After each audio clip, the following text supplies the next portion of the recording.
Oste komertzialaren eta klimatizazioaren esparruan garrantzi handia duen gai bati helduko diogu. Osgarri sukoien erabilera gero eta handiagoa dela. Joera hori, ingurumen, arau, teknika eta ekonomia faktoreen kombinazioaren ondorioa da, eta horiek azaltzen saiatuko gara bideo honetan. Lehenengo faktorea maila globaleko ingurumen konpromisoa da, Nazio Batuen erakundeak Montrealgo eta Kyoto protokoloen bidez babestua. Azkenengo hamarkadetan, osgarrien erabileran alternatiba iraunkorragoetarantz egindako aldaketa esanguratsu baten lekuko izan gara.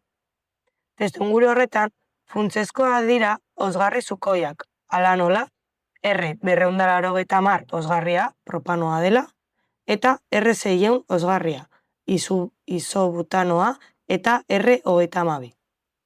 Osgarri horiek berotze globalerako potentzia txikia dute, PCA, eta ez diote ozono geruzari kalterik egiten. Hori dela eta, ingurumena askoz ere gehiago errespetatzen dute osgarri tradizionalekin alderatuta, hala nola, hidrofluorokarbonekin eta klorofluorokarbonekin.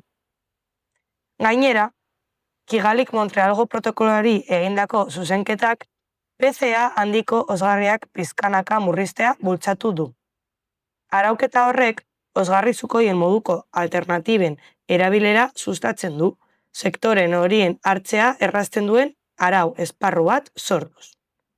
Hori funtsezkoa da, politika publikoak bat bai datoz helburu klimatiko globalekin eta jasangarritasunean oinarrituz.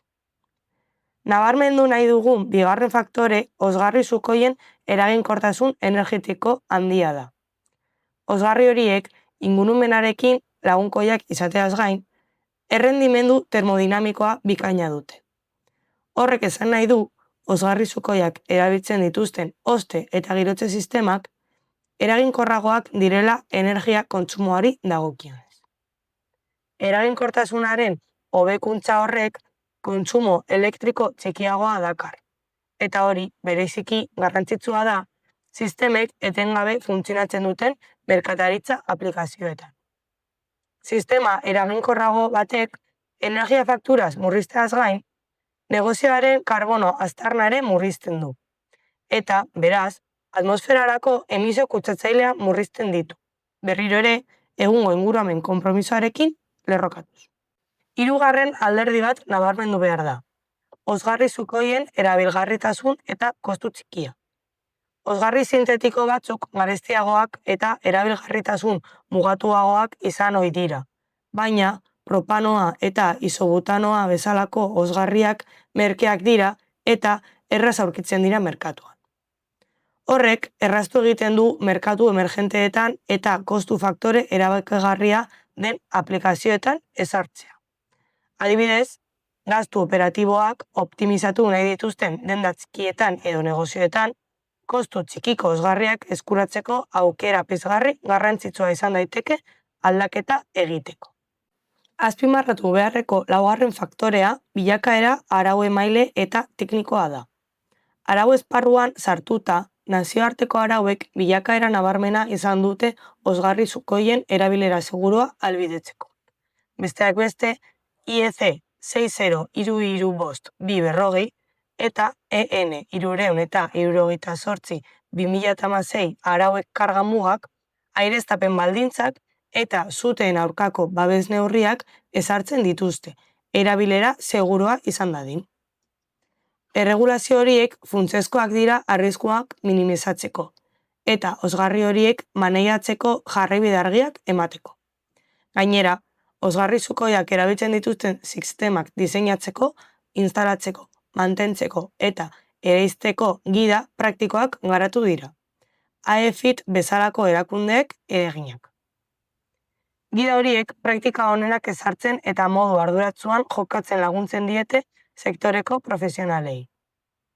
Azkenik, osgarri sukoien erabileraren orokortzea aplikazio espezifikoetan ikusten da, non ezin hobeak dira. Bereziki, egokiak dira ekipamendu trinkoetarako, hala nola, beira arazetarako, minibaretarako, etxeko eta merkataritzarako hozkailu arinetarako, bero sistema sanitario sortzeko bero ponpetarako, non osgarri karga txikiak dira eta sukoitasun arriskua kontrola daiteke. Aplikazio horiek osgarri sukoien abantaila energetiko eta ekonomikoak aprobetxatzeaz gain, egungo merkatuak diren bideragarritasuna ere erakusten dute. Teknologiak aurrera egin ahala eta arauek egokitzen jarraitzen diren heinean, hoste eta girotze sistemen barietate handiagoa baten alternatiba horien erabilera handitzen da. Laburbilduz, osgarri sukoien erabilera hoste komertzialean eta klimatizazio instalazioetan gora egiten ari da, elkarrekin lotutako hainbat faktoreen ondorioz. Nazioarteko erregulazioek babestutako ingurumen konpromiso sendotik hasita eta eraginkortasun energetiko handia, eskuragarritasuna eta kostu txikiekin bukatuz, osgarri horiek etorkizunerako aukera bideragarri eta jasangarri gisa kokatzen dira. Ingurumen erronkei aurre egin ahala, funtsezkoa da gure behar teknikoak eta ekonomikoak betetzeaz gain, gure planeta ere babestuko duten irtenbideak esploratzen eta hartzen jarraitzea.